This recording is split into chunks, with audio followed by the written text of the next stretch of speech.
कर्नाटक राज्य सरकार का विक्टोरिया हॉस्पिटल, जो बेंगलोर मेडिकल कॉलेज से एफिलेटेड है, दक्षिण भारत में उत्तम चिकित्सा के लिए जाना जाता है।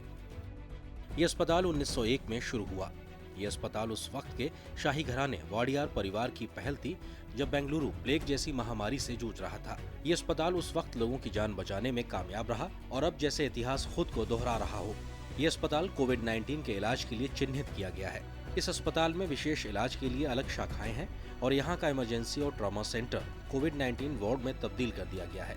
इस वार्ड में 500 से अधिक बेड्स अत्याधुनिक सुविधाओं से लैस हैं। विक्टोरिया अस्पताल के कोरोना वॉरियर्स, यहाँ की डीन डॉक्टर CR जयंती और उनकी टास्क फोर्स, जो दिन रात यहाँ कोरोना के खिलाफ मैदान संभाले हुए है। First and foremost, we formed a COVID task force team and set up various committees to look out all the logistic details. And most importantly, we started with the sensitization programs for our healthcare professionals.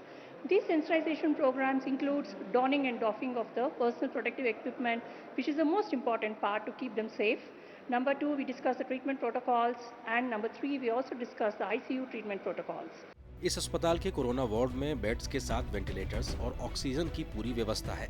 जैसे ही इस ward को कर्नाटक सरकार ने Covid ward घोषित किया, यहाँ के medical staff, doctors और अन्य मेडिकल कर्मचारियों को विशेष ट्रेनिंग दी गई। उन्हें PPE के इस्तेमाल, कोरोना मरीज के सर्वेलेंस और डिजिटल टेक्नोलॉजी के जरिए ट्रेनिंग भी दी गई।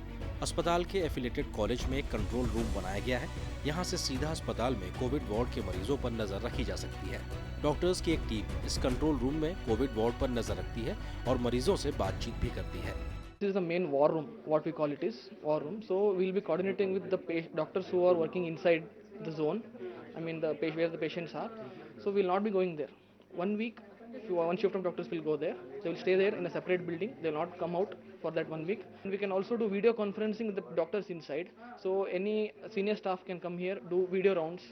And any psychiatry counseling for the patients, if patient gets agitated, depressed during the course of 2 weeks, can be counseled from here itself. अस्पताल में कोविड-19 से पीड़ित मरीजों को अलग अलग जोन में रखा जा रहा है और उनकी जरूरत के मुताबिक उन्हें अलग श्रेणी में बांटा गया है। वायरस पीड़ित मरीजों से कम एक्सपोजर हो, इसलिए विशेष इंक्यूबेटर बनाए गए हैं ताकि डॉक्टर संक्रमित ना हो।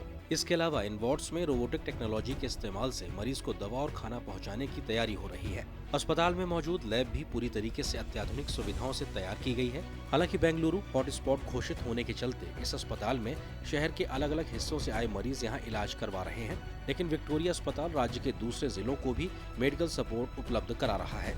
ऐसे में विक्टोरिया अस्पताल देश भर में कोविड-19 के खिलाफ चल रहे युद्ध में अपना योगदान दर्ज कर कई जिंदगियां बचाने के प्रयास में एक अहम भूमिका निभा रहा है।